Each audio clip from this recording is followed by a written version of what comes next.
6-6 worksheet 2. Let's go ahead and start this. I give you 3 new functions from our previous worksheet. Okay, and I'm going to work from the inside out. So I'm going to do g at -1. So if I'm doing g at -1, what is g defined to be? -2x squared plus 3x minus 11. So this is going to be -2 times -1 squared plus 3 times -1 minus 11. So -1 squared is a positive 1 minus the 3 minus 11. So that's -2 minus 3 minus 11. -5 minus 11 is minus 16. So minus 16 is the same thing as g at -1. So now I'm going to be doing the f at -16. Well, what is f defined to be? -4x plus 12. So that's -4 times -16 plus 12. That's 64 plus 12, because a double negative makes a positive, to give you 76 as your final answer. So that means this right here is 76.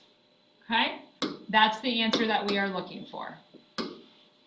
That's number 2. Number 11, I give you 3 of them this time. So we're going to work from the inside out. I'm going to do g at 1 first. G is defined to be -2x squared plus 3x minus 11. -2 times 1 squared plus 3 times 1 minus 11. 1 squared is 1, so this gives me a -2 plus 3. That's a 1 minus 11, which gives you a -10. -10 is g at 1. So now I'm going to be doing f at h at -10. So now I'm working from the inside out. So I'm going to be doing h at -10. H is defined to be x minus 6. So that's -10 minus 6, which is -16. So h at -10 is -16, which means I'm now be doing f at -16. So if I'm doing f at -16, f is defined to be -4x plus 12. Where did I get that from? The directions. I'm going to plug in a -16 for x.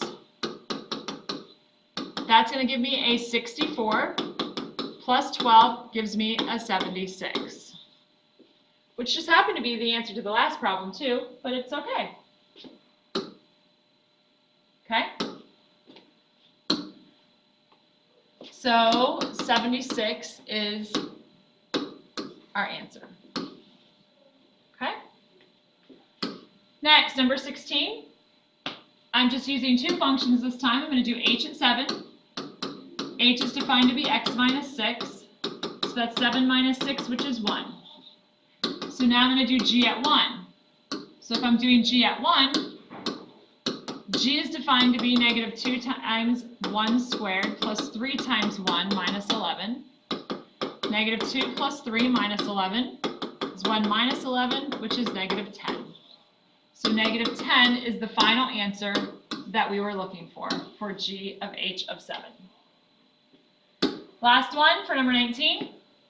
Working from the inside out, I'm going to do g at 1. So that's -2 times 1 squared plus 3 times 1 minus 11. -2 plus 3 minus 11. 1 minus 11 is -10.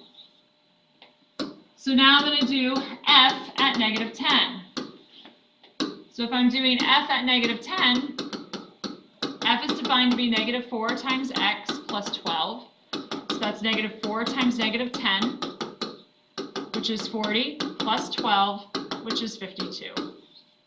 So 52 is our answer, which is exactly what we were looking for f of g at 1. And that is 6-6 worksheet 2.